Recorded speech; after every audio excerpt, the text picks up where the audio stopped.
Good evening, ladies and gentlemen. My name is Uchenna Achinine, the Director of the Center for Memories in Chetandibo.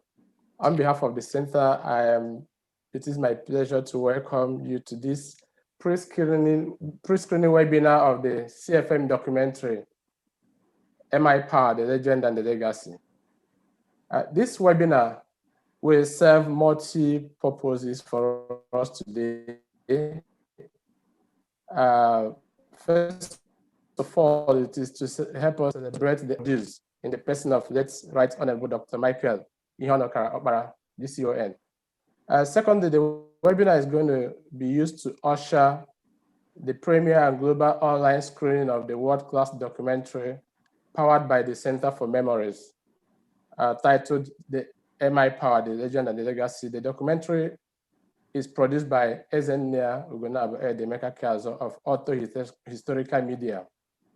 The third purpose of this webinar is also is a very important purpose also, which is to celebrate Chief Adamma Okpara, the wife of MI Okpara, who is very close to 100 years and is still living with us today.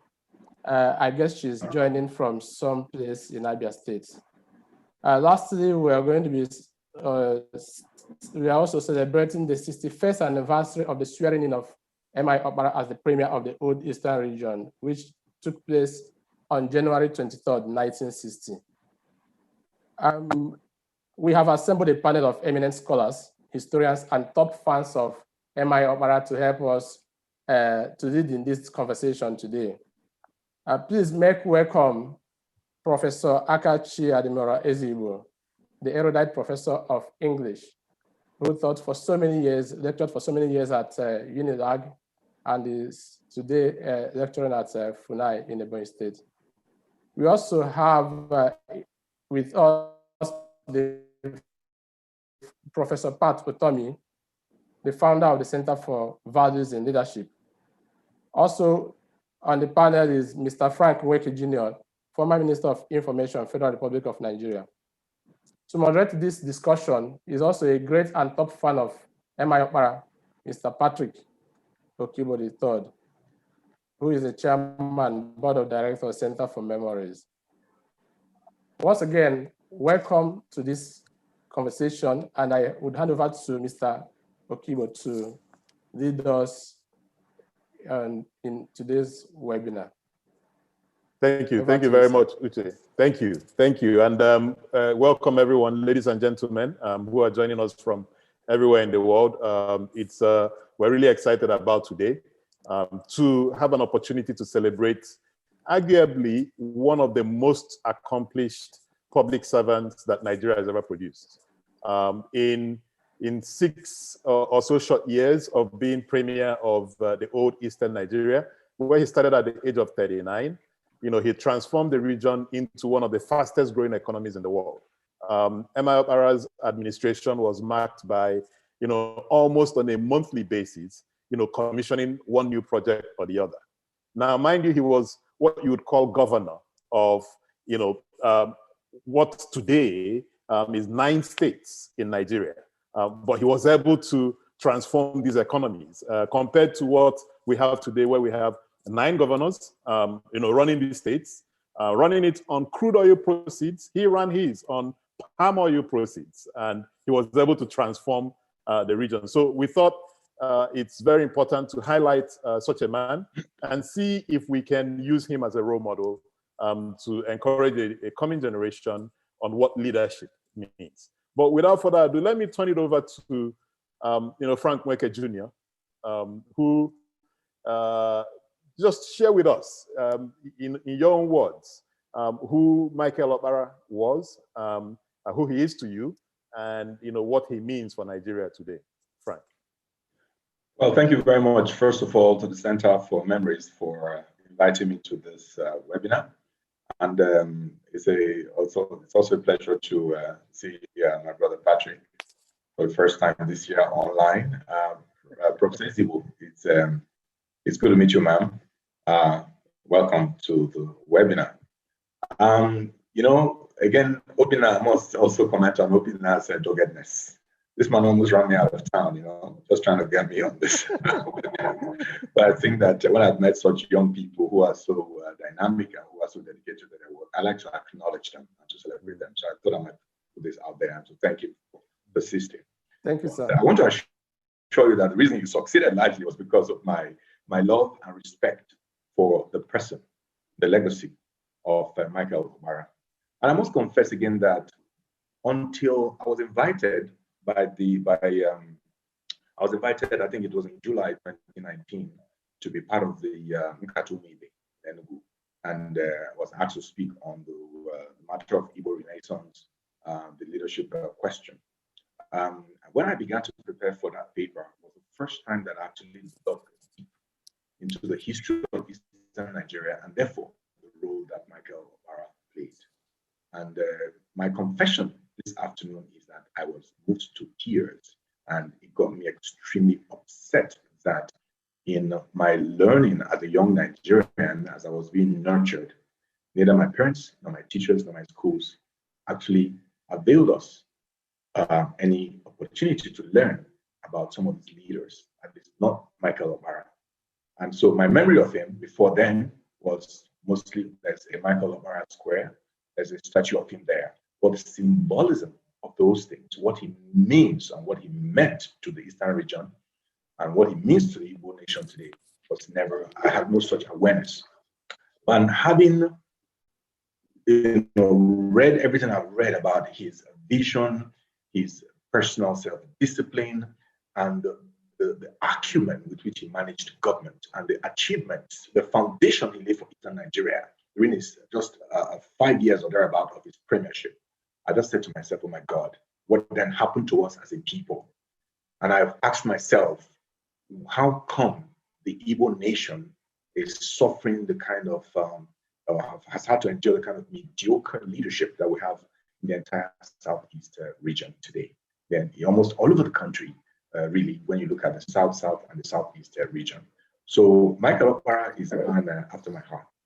And I very much wish that much more can be done. And let me let out something, by the way. Since then, Patrick and Prof, I've been working with some Igbo sons and daughters on trying to establish a Michael Okpara leadership, fellowship for leadership, public leadership, on account of what I found. And I said, this man should certainly be a kind of, his life and his legacy should be a compass for leadership in Igbo land at least. And so we're working to really finalize what the terms and conditions, would be for a fellowship, the Michael Okpara Fellowship in public leadership, because of what one has learned and the legacies he left behind. So this would be my preliminary comments. I'm sure. Excellent. Frank, thank you for those opening comments. Let me turn to Professor Ezigbo, who is still muted at this time. To invite her to share again with us who he represents for you. Michael Okpara, you're one of the most erudite scholars, and you've written so many books. Your book on Biafra, which is titled Roses and Bullets, is described as one of the most captivating and realistic of Biafran war literature. So as someone who's studied the region, and what does Michael Okpara represent for you and for us Nigerians today? Thank you. Thank you very much. I hope my network is very poor here, and I'm hoping that I'll be able to contribute, because when I was invited to this event, I was very excited. I want to thank Uchenna and other people who have been in touch with me to participate in this event. Mm-hmm. And in fact, initially it was to be on the 25th of December. His birthday. And that day we were to have a Christmas party in my family. And I said, oh no, this one webinar that I would not love to miss, you're putting it on a Christmas day. But later he contacted me to say that it's been shifted to today. So I'm very excited to be part of it. Now, M.I. Okpara, Michael Ihonokara Okpara, as they used to call him when I was a child. He was the premier when I was in primary school in 1959. when he came in, he was in politics as premier. I was in primary school. But even at that time, as young as we were, everybody knew about Michael Okpara. Everybody knew about him because of his performance. Even in the 60s, when I had gone into the secondary school before the coup, his name was a household word. I remember my father was the DO of a local government area, district officer, and he would always tell us about this great man. And then later, when we moved to Port Harcourt, my father was a deputy town clerk of Port Harcourt Municipal Council. There, Okpara was always the topic, everywhere in the homes, everywhere. So you can imagine, growing up as children, this man's name rang a bell, and he was given scholarships. Then his agricultural projects like the farm settlement, the one in Iboariam, that one I knew very well. And then his the poultry projects, rice projects, name them, name it, he was involved, and he was doing so well. And I remember also, even when I went into secondary school around 1962-3, even in school again, I was in Elelenwa. His name was everywhere. In fact, our principal, she was a white woman, and some others. But they made us farm in the school. Can you imagine, girls cultivating maize and cassava just to help feed ourselves? And it was the project he introduced. He made everybody aware about agriculture. It's not like today, a lot of young people don't even know how to hold a hoe, let alone farm. This was what we gained when we were children, and it was because of the person that Michael Okpara was. Excellent. And you see, I'm a poet too, apart from being a novelist, and each time I'm impressed by any of our heroes, I would write a poem about him or her. I did one for Achebe, I did for Bucheme Cheta, and so many others. And I have written a poem to celebrate him, which, if you don't mind, I want to read it now as part of my contribution. Can I read it? Yes, ma'am. The title of the poem is "The Legend Lives On."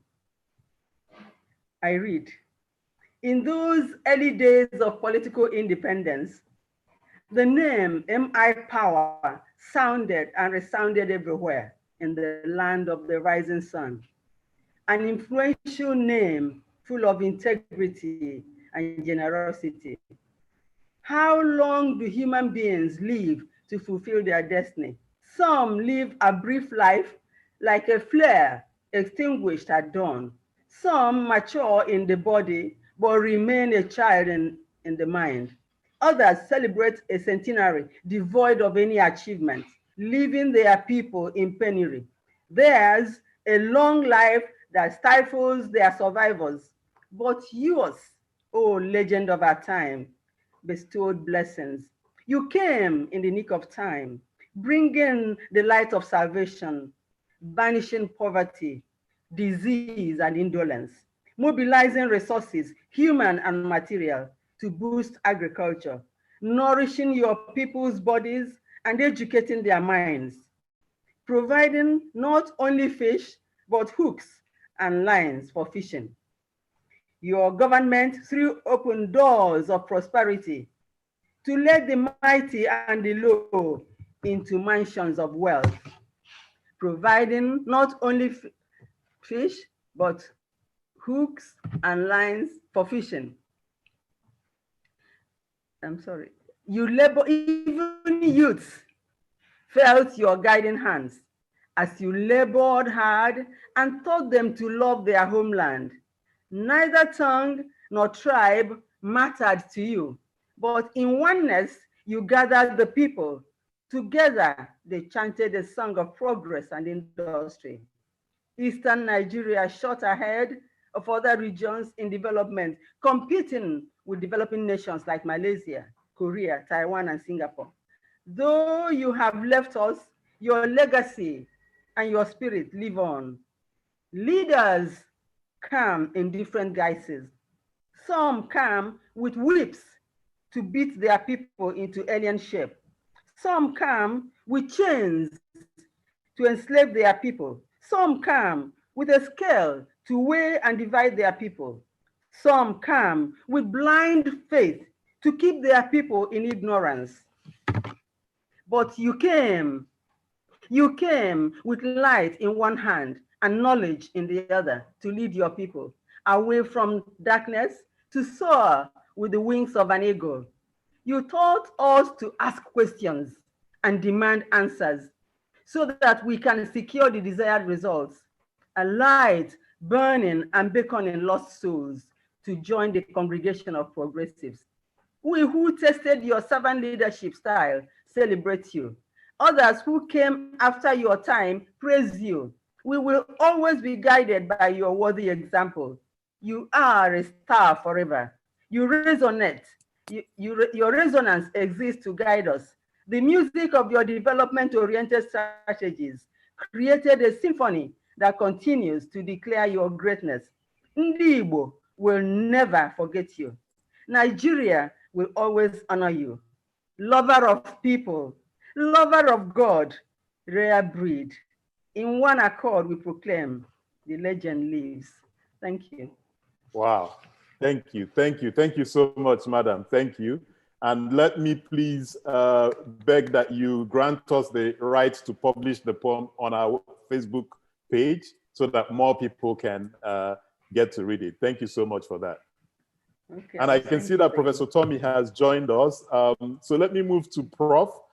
In everything that is, we say about M.I. Okpara, for instance, when he became Premier of the Eastern region, there were about 32 schools in the region. By the time he finished his tenure 6 years later, there were 320. Nkalago Cement, the Obudu Cattle Ranch, and so on and so forth. Road networks across the region, the 9 states in Nigeria today. My question, therefore, is, what do you think is the fundamental reason why he could deliver so much? Everyone talks about integrity and servant leadership. How do all of those things come together, to deliver the kind of progress we saw under the leadership of M.I. Okpara?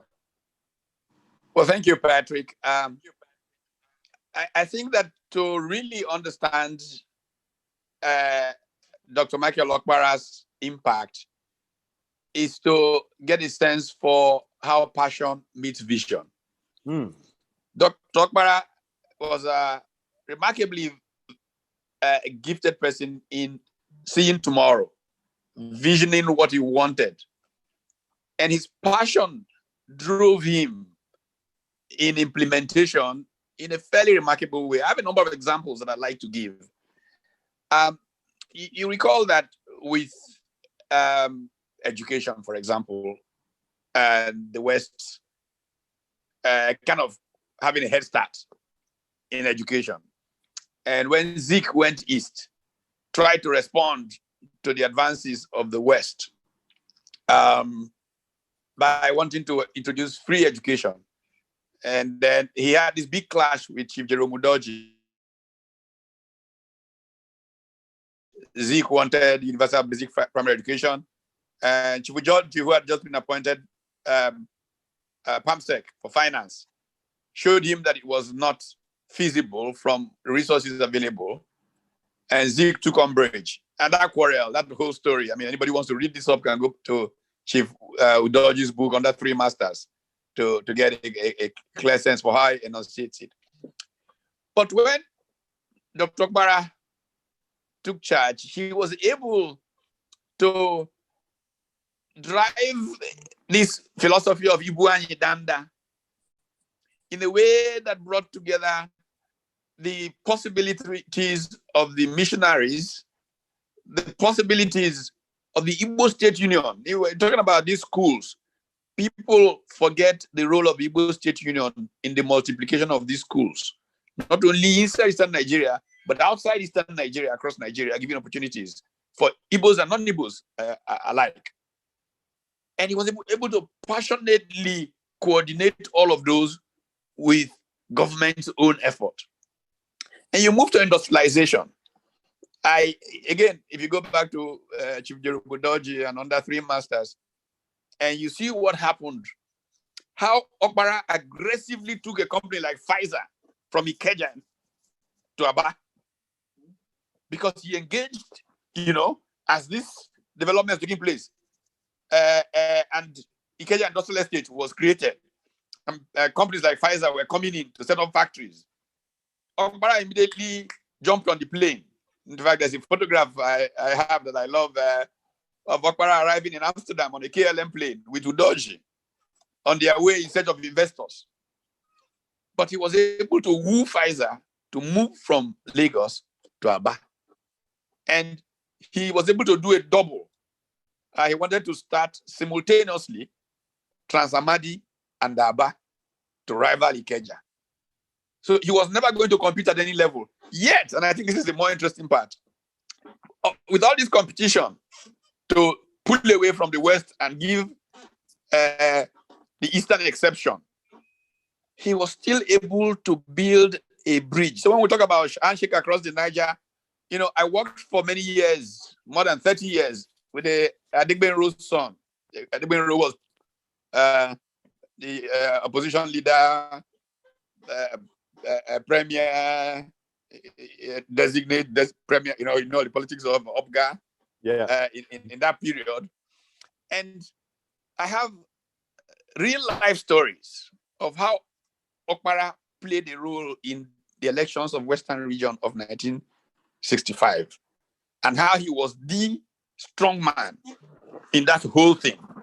You see, Okpara was both feared and respected because he had integrity and he had energy. He moved like a bulldozer, and hit things and hit them running.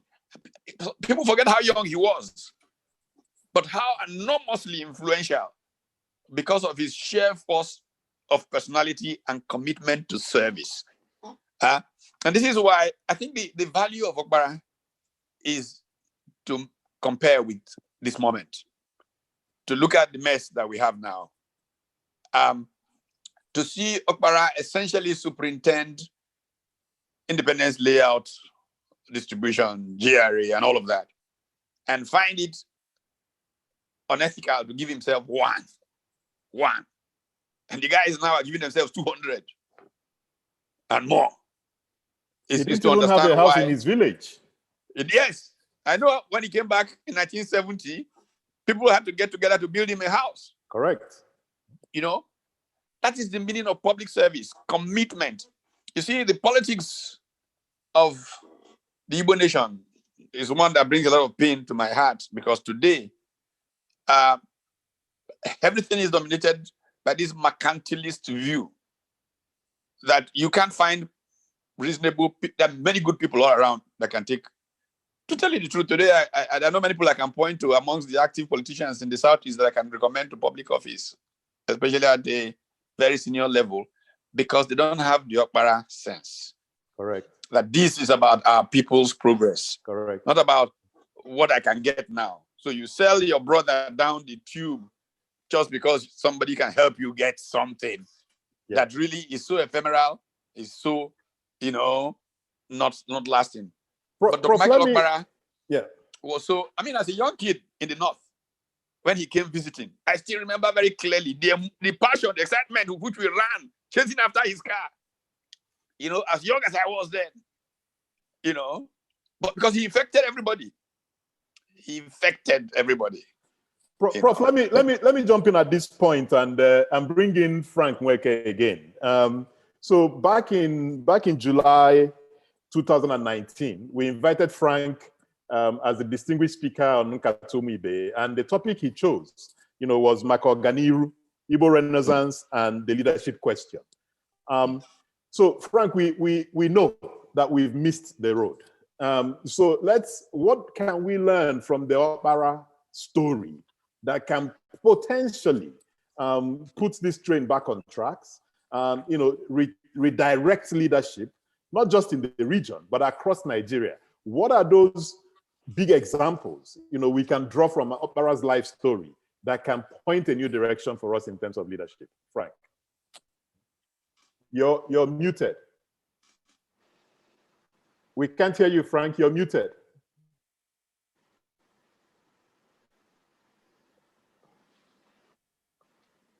Okay. I was saying, I was offering my respects to pay my respects to Professor Tommy. I said it's good to see you, sir. Happy New Year. Happy New Year, Frank. Thank you, sir. Thank you for the great insights that you provided. But clearly, what the Obara story shows, right, is that leadership is so important. Leadership is so critical, and that development cannot happen by accident. No development can happen by accident. And so Prof speaks about vision and then speaks about passion, right? But in addition to that, I want to add that preparation is critical. The intellect, and then even the personal discipline, the spiritual discipline to really understand what leadership means, what service means in its truest essence. What is it about? That is not about me, it's not about my family, it is about the people. And that leadership is a spiritual burden. Why at any point in time, right? Let me wax a little religious. The Almighty chooses an individual to say, listen, I am going to burden you. I'm going to trust the responsibility of millions of lives into your hands. I'm going to entrust this into you. It is a very important assignment. It's a critical responsibility. And so I'm interested, for instance, in the circumstances of the nurture that Michael Opara received. I'm interested in his parenting, what did his mother do, what did his father do that prepared him or that put him in that mindset to take public service, so seriously and to distinguish himself in the way that he did. And so if you're asking what we must do now, before Prof came online and before Nana came online, I was talking about, what happened to me after that Nkatumi outing, when I had to prepare my paper and I had to do some research, and I stumbled into this material about what he had done concretely. And since then, we've been working on what I call the Michael Opara Fellowship in Public Leadership, because I believe that, like me, I'm 55 and I didn't know much about him. So you can imagine people who are also coming behind us, and the fact that they probably do not know anything, just like myself. And so I'm hoping, for instance, that the Southeast states, even if no other states would adopt this, would consider, in introducing history into the curriculum of our schools. This is something that we've spoken about many times. And I do not buy that story about, the federal government says we cannot do this. Yes, even if you do not, even if they refuse to accept that this thing should be, exams should be taken under the West African Examination Council, whatever, then you can at least say, this is what we want to do within our own region, and to teach our people our history, and then the kinds of legacies that some of our forerunners, our forebears, left for us. And now, the other thing that I want to talk about is that we must celebrate people like Michael Opara in a way that would help the present generation understand that when you have done the right thing and distinguished yourself and left such lofty legacies, that your successor, the successor generation, recognize and will continue to celebrate you. And that is what I hope, for instance, that the Michael Opara Fellowship in Public Leadership would achieve, where we, on the basis of his life story, his achievements, his personal discipline, his nurture, that we will support youngsters who may be interested in public service to say, listen, go through this program and prepare yourself and try to emulate Michael Opara. Excellent. Of years gone by. Excellent. Thank you, Frank. And let me just use this opportunity to thank some of the people who made this possible. So immediately after this webinar, we're going to show the first time full-length documentary film on M.I. Opara. And some people made this possible. And most especially, I want to thank Dr. Chidi, Engineer Chidi Izua, who approached the center and said that it's important that we have a documentary, and he provided a lot of support. And not only that, Chidi Izua has also continued to support projects on Michael Opara. There's a book here written by Christian Igodo. It's Right Honorable Dr. Michael Opara, Lessons in Leadership and Service. And Chidi Izua wrote the foreword on that. And it's an excellent book for anyone who really wants to understand more about Michael Opara. I also want to thank Kingsley Eze, the chief executive of Tennessee, who also gave a lot of financial support to ensure that this project is completed. But let me also turn to Professor Ezigbo. In most of the discussions around Michael Okpara, one thing that keeps coming up is his values. His values. Even in your poem, you talked about his integrity. How do we begin to rebuild that value system? How do we begin to rebuild that value system within the Southeast and also broadly across Nigeria to ensure that servant leaders do emerge to lead us in this country? Professor Ezigbo.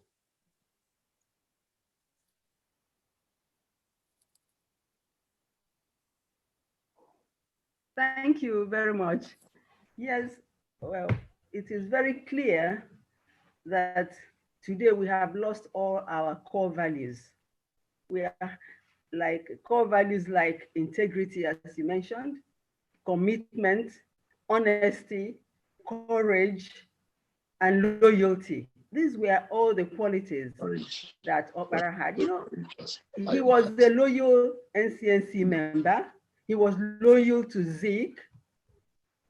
He was loyal to Ojukwu even during the war. And it was his spirit of integrity and discipline and commitment that also made him go back to his medical studies after the war, because he wanted to expand his horizon, to expand the ways which he could help his people. And in 1978, can you hear me? We can hear you. We can hear you. Yes, we can. And you remember in 1978, he returned to Nigeria and went back to medicine. And again also joined another political party. So this was a man who all his life was committed in everything he believed in. This is one thing that we need to, is a value we need to reestablish in our country, commitment. Anything we do that is good, is worth doing, and we do it well. Now, look at politics, for instance. We don't have politics of commitment. Politicians, as Professor Pat Utomi, by the way, I'm so happy to be on this panel with a great man like Pat Utomi, because he's everywhere. So I'm happy to be here with him. Like he said, this issue of commitment is very important. How many politicians in Nigeria today, or even Igbo land, can we say are committed to values, are loyal? How many of them? So we want to go back to that old time politics. We want to go back to that politics of commitment, politics of loyalty, and politics of well-doing, courage. Be courageous enough to say that some things are wrong. Excellent. And try to correct them. We lack those things today. Excellent. So, and then there's also the commitment of service, as you mentioned, servant leaders. Yes. Okpara was a good example. How many of our leaders actually serve their people today? Just tell me how many. How many are concerned about the level of poverty in the land, about lifting their people up? How many people are concerned about these things? Rather, many of our politicians today just want what they can get out of politics. There's a kind of streak of selfishness going on, which is not good. We need people who are faithful, loyal, people who are humble. That's another core value. Excellent. Let me bring in Professor Pat Utomi and ask two questions before we open it up for audience participation. The first question is, when you ran for president back in 2006, 2007, and also when you ran in Delta State, you kept highlighting this idea of servant leader. How do we get that message across? What is it that we're missing? What do we need to do to encourage the emergence of servant leaders? So that's the first question. The second question is, when we look at Okpara's success in the Southeast, Pius Okibo calls his economic theory Okparanomics. Is the success more on the economic theory of Okparanomics, or is it more on the values that he exhibited, or is it both, or how do we combine all of that? Too many questions in there, but just help us unpack them. Right. Well. Thank you so much. I think that the crisis of human development generally is really a crisis of values. And unfortunately for us in Nigeria writ large, we've suffered a collapse of culture. And this collapse of culture really makes development difficult. A nice book that came out of a colloquium at Harvard years ago, Culture Matters, How Values Shape Human Progress. It's really a collection of scholarship on the place of values in how societies make progress. I give you a simple example. We make so much of Lee Kuan Yew and how Singapore became what it became. And I've always asked people, read Lee Kuan Yew's book, From Third World to the First. Show me one policy initiative in that book that Nigeria did not try to implement. Why were the results so dramatically different? I mean, we all know that forced savings in Singapore, especially around housing, in the Housing Development Board, HDB, in Singapore, was central to Singapore's ascendancy. We tried a housing fund. It was a disaster. People used the money to bury their mothers and do all kinds of things. And, you know, it didn't contribute to development. So when you go back to why Dr. Okpara was so effective in the economics, well, you mentioned Dr. Pius Okibo, who was my mentor, gave me the ultimate free education that you can, you know, every day I go and sit down and harass him and get an education, you know. You will see that central to everything that happened was first commitment to using this track to make a difference in people's life, and then driving that with passion. Now, when you begin to do that, you will see things happen. Just like I said about Singapore and Lee Kuan Yew, no dramatic, it was the same post-substitution industrialization policy that he thought of. They transited, small country, the ideas of the entrepot being the hub of the region. All of those things were exactly the same things. In fact, the amazing thing was that Okpara was just Africa's Lee. It just turned out sadly that he didn't get the chance to finish his work. Yeah, you know, the war, the coup.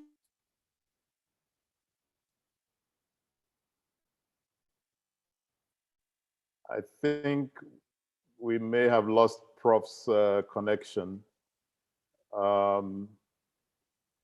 He will come back. So let me go to Ed Kazo, you know, who I can see online. Ed, can you hear me? If you're there, I'd like to bring you in to talk a little bit about the film we'll be seeing in another 20 minutes or so and the experience of putting it together. Ed, are you there?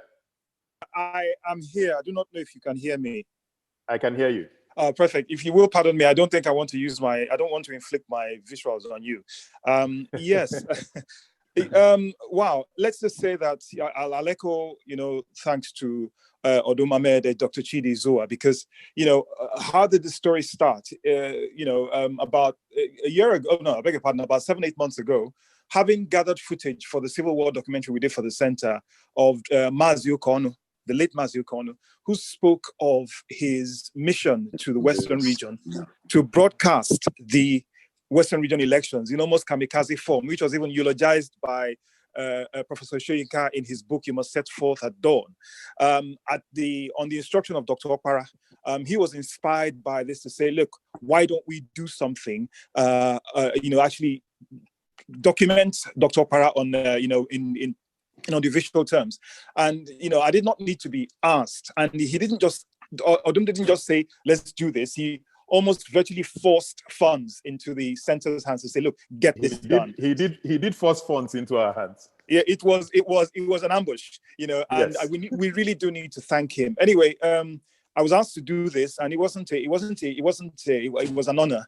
And, you know, Dr. Okpara is someone who's inspired me. He was, you know, we have family connections going back almost 80 years. You know, he was my great-grandmother's tenant while he was at Yaba, and my father regarded him as bro.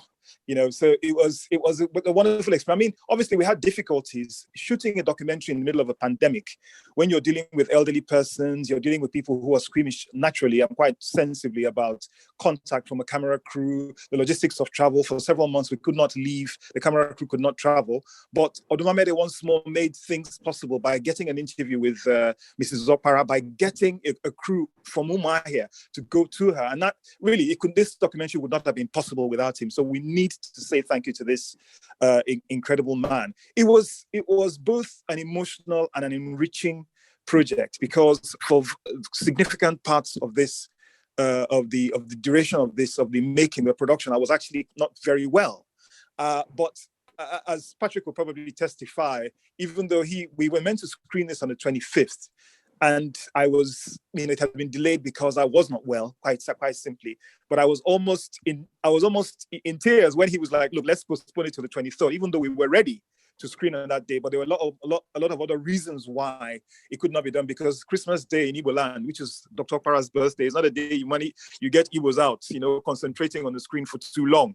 But without going on too, because I could tell so many stories about this documentary, but all I can say is we're just grateful for the chance to document the life of an incredible man. I'm an historian, and I thought I knew about Dr. Okpara, but hearing accounts from people, from first-hand accounts from some of our interview subjects, it was quite gripping. The documentary is still work in progress because we still have quite a few people we have not interviewed. And we made some amendments post the 25th of December because there was so much content. Initially, it was meant to be 90 minutes. But I after hearing some of those interviews again, I was like, look, we need to have this in here. So I spoke to Patrick and said, please, my brother, let's increase the tenure. Obviously, it meant more editing, more production, and which we're still in the process of. But, what I would say is my sincere prayer to God is that this documentary is worthy of the incredible man who we sought to pay tribute to. I certainly hope it is. We did our best. And all I can say is that with this documentary and with the nature of Dr. Okpara's work, this is not meant to be it's not an entertainment video. It's not a music video.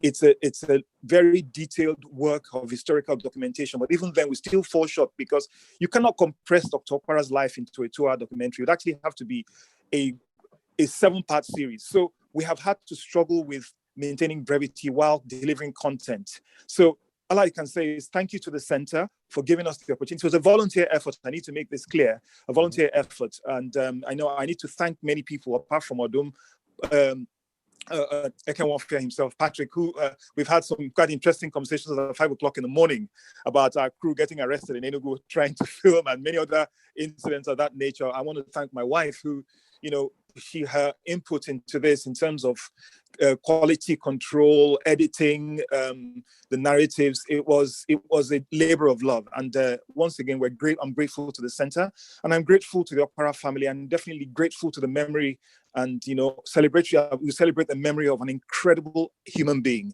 and I hope this documentary highlights this. Thank you. Thank you, Ezenia. Thank you, Ezenia Ed Kazo. Uche, can you grant access to an Eza Konobi who is participating? He has his hands up and would like to take his question or comment. Uche, can you hear me?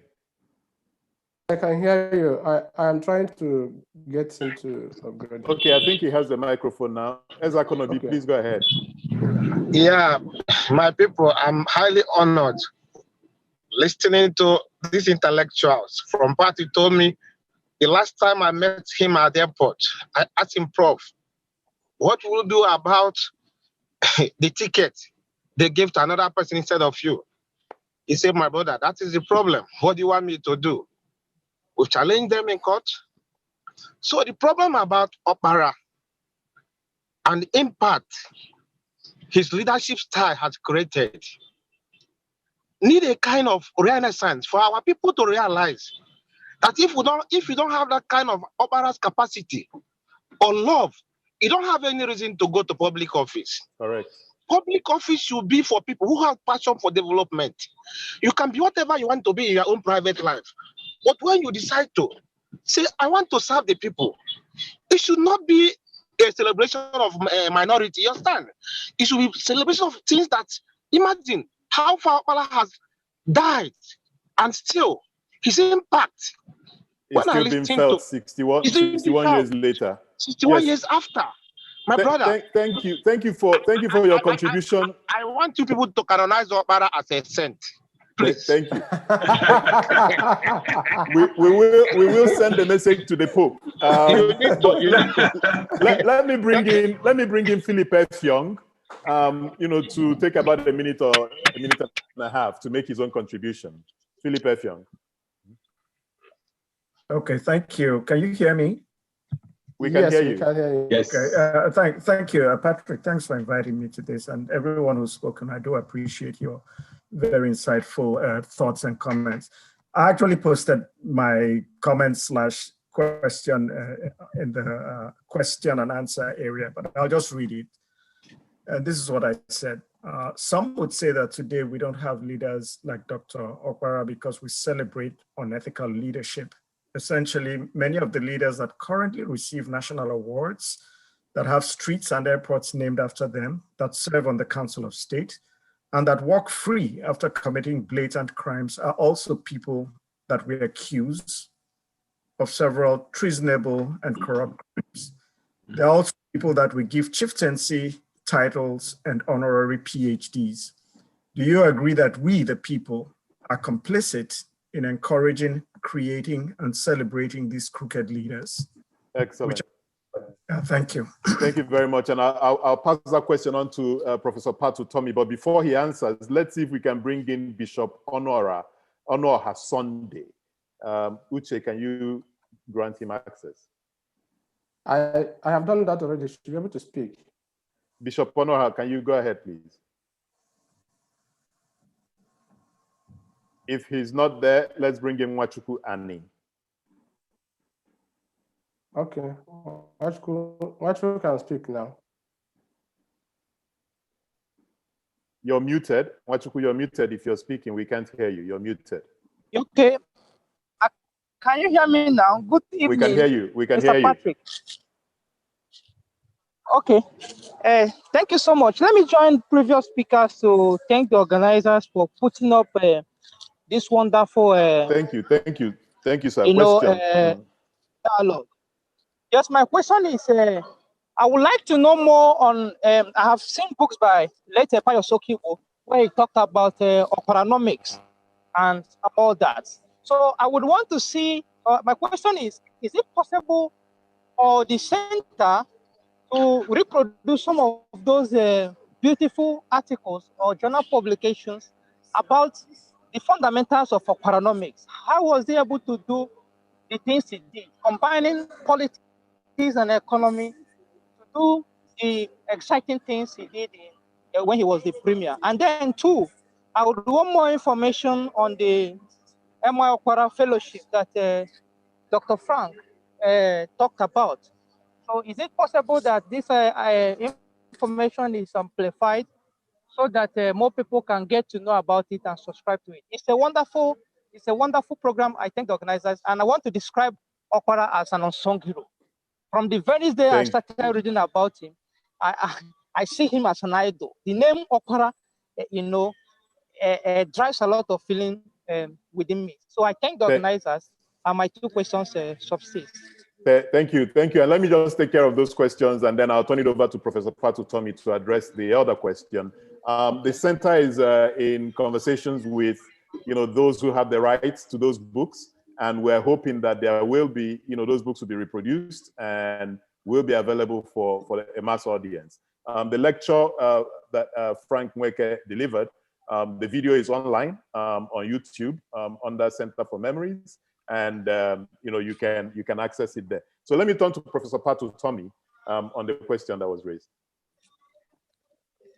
Yes, Patrick, please help me again. This my system has been acting funny. I didn't quite hear the question. Just cap it for me.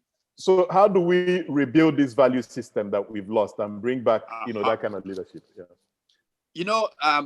One of the tragedies of what happened with the last Ohanaeze election was that my hope had been that Ohanaeze will move into that role of trying to rebuild Igbo values. Unfortunately, politicians seem to have jumped into it. the fundamental thing that has happened to the Igbo nation is the need to reconstruct a value frame. Obviously, the politicians in most places are the ones who set the tone of culture. But what has happened to us in Nigeria makes that unlikely. And so, in my hope, I'd expected that Ohanaeze will step into that role of being a base for rebuilding the cultural ethos of the Igbo nation. Unfortunately, politicians seem to have jumped into it, and that is lost. So we have to find another kind of base. I have always thought of the rebuilding of the Igbo State Union and creating an organization that essentially is an evolution of the Igbo State Union. Perhaps such an organization can focus on issues of value systems and development, and mobilize the media, use the force. I particularly like the idea of using the force of Nollywood.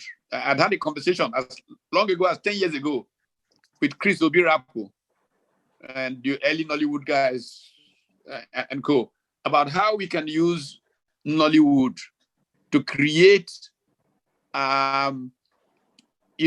messages, embed it in films that help people to rethink who they are, what they are. And I think it's very doable. At the time, Chris Obirapo said to me that if we could put together 200 million naira, just that, and they could do dozens of movies, which by the time they get into public circulation will have that impact on culture. So I'm amazed that this question came up, because I have given thought to this over the years and had actually advanced.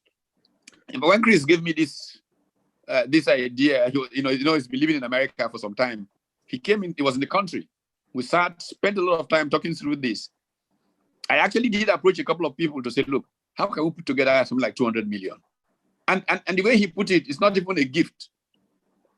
Ultimately, the film, what they call it, filmlets or whatever, or films or whatever, will make money and they will repay these monies, but they would have achieved the remarkable goal of changing who the Igbo man thinks he is and his thrust in society. And I believe that is still possible.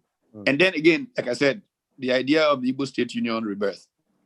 I've been sharing that there is a SETU, I think it's a town union groups. Yes. They invited me to one or two of their webinars recently, and I pushed that idea. If we can manage to get these kinds of organizations, no politician near there, just real human beings, not politicians, are not human beings, and just begin to rebuild the Igbo nation, from that kind of base going up. Excellent, excellent. Let me go to Professor Ezigbo with a question, and then maybe you can use that to also give your closing remarks, because we're running out of time. Critical to Emma Okpara's story is Adama Okpara, and we use this platform as well to celebrate her and all the contributions she made. What, in your view, should be the role of our mothers, our wives, our sisters, the women folk in this rebirth, this renaissance that we look for in the Southeast? Thank you very much. Look, I have always said this in all the fora where I have spoken. Whether you talk about Ohanaeze or Igbo Union, as Professor Otomi has said, the only thing that the Igbo people can do is what I describe as cultural revolution. The problem we have in Igbo land is that we do not love our culture. We do not retain our cultural values. Let me tell you that the major problem we have in Igbo land is that we don't speak our language. We don't value our culture. And we must go back to that. We must go back to revive the Igbo language, because your language is a carrier of your culture. If you cannot speak your mother tongue, you have lost it. You have no identity. You may call yourself a Nigerian. The Yorubas have got it right. A few years ago, the Yorubas met and decided that they must revive the Yoruba language. Can you see now that in Lagos, whether it's private school or public school, children learn Yoruba now? And Igbo people, do they think of this? In another few years, Igbo children below 12 years will be speaking Yoruba, not Igbo. And when you speak, look at what English has done for us. We speak English and we are English oriented. We need to go back to our language because that is the carrier of our culture. That is the carrier of our values. If we don't get this right, many Igbo couples, their children don't speak Igbo. Why is that? I'm a person in the language discipline. And let me say it here and now that a child can, before the age of 12, a child can speak even up to 3 languages if exposed to them. So if you think that because your child speaks Igbo, that child cannot speak English, it's a lie. You must teach your children to speak your language. All the children now, they don't speak Igbo, and that is the beginning of the rot. That's the beginning of the rot. Thank you, madam. Thank you, Professor Ezigbo. Okifufe, Frank Nweke Jr. Yes. You know, your last thoughts as we begin to wrap it up.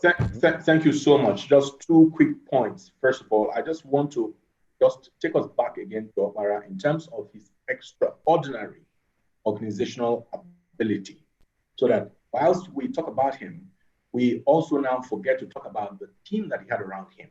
People like Dr. Elsie Mbanugo, people like Professor Kalu Ezera, people like Sir Louis Odumegwu, another Nigerian, another Igbo leader who's been largely unsung, largely uncelebrated because of his remarkable contributions to the development of Eastern Nigeria and indeed Nigeria at large. So it is extremely important in my mind that we should remain mindful of these great Igbo sons who shone the light in those early days. Now, on the matter of values, we understand that this is completely broken down, okay, all over the country, but especially in Igbo land. And so for me, whether it's Ohanese, whether it's Igbo Union, whatever you want to call it, as Professor Ezigbo said, I'm going to say that we must go back to first principles, parental responsibility. Patrick, who made you what you are today? What were you taught as a child that prepared you for your life? Nana is on the call. What did Senator Ayan today teach him? What sacrifices were made that made him what he is today? The same thing for most people on this call. I can speak for myself. My manual for parenting is largely what I learned from my father and my mother. We must go back to first principles. The language is extremely important, but again, values and ethics can also be communicated in any language. But it is important that we domicile that communication, of course, in our. Thank you very much. Thank you, Frank. And Professor Tommy. Just Patrick, just before you go, just a quick one, right? Again, the issue of values, right? You see, I believe that the rebirth is already here. Just like the Center for Memories, okay, and stepped in to bridge the history gap, okay, the knowledge and history gap in Igbo society. The Society for Igbo Professionals has also stepped in on the matter of values, Igbo values. It's there, and I think that it's only just a matter of time that before these initiatives will evolve to really what we would like to see in the coming months and years. So excellent. I believe that these kinds of initiatives, across Igbo land would help to really ultimately add up. Thank you very much, Frank. Prof, we're down to 1 minute, and we see that. Okay. Okay. Well, quickly, there are many things that we can talk about, but the language issue that has been raised is important because language captures culture. I know that 1 year, Professor PJ Joffo has had this movement to be Igbo, and I came into Oka one day, and I went on NTA, and for like 3 hours we spoke Igbo without any mix. And when it was aired, somebody saw me and nearly fainted. He didn't know, first of all, that I was Igbo, and to hear me speak Igbo for 3 hours was just, shattering. He couldn't believe it. But yes, it is fundamentally about realizing where the trouble started, where it started between us, where the water entered the Opiu Boggle. And in my view, the Civil War had something to do with it. In time of war, what tends to happen is that you look for the most fungible capacity to survive. And it was about cash. When you run from Owerri to Ihuoma, it was cash. And suddenly, everything just went to Akbia. You could ask that, what politics? Okay, one day a friend of mine said that to me. Somebody I respect a lot, I should mention his name. When this first politics wave was started.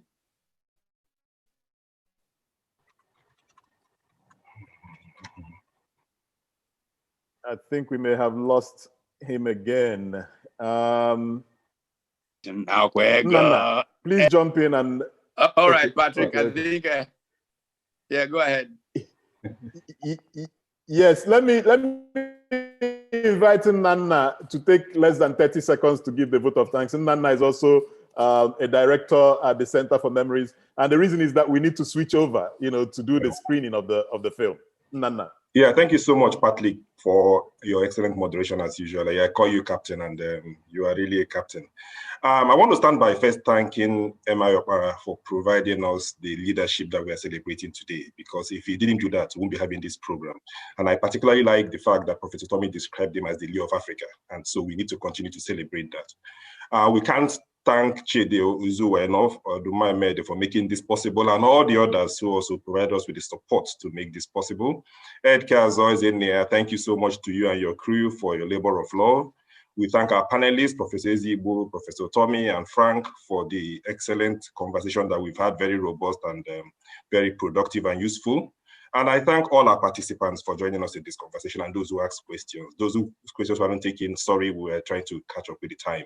And all those who have been supporting CFM, we need all the support we can get the CFM. We have a lot of plans, and we need all of you to make them happen. You can visit us in Enugu, you can go to our website, you can join our social media handles, and let us create more MI Okparas, and the world will be a better place. Thank you so much, Patrick. Thank you, Nana, and thank you everyone who joined. As we said in the invitation, we're switching over now to the first time global screening of a full-length film on Dr. M.I. Okpara, Michael Ihonokara Okpara, who is not just a leader, but many people are moving for him to be canonized by the Catholic Church, and some people want us to start a church in his name. We will consider all of those options. We will consider all of those options, but thank you for joining as we switch over to the screening of the film. Thank you very much.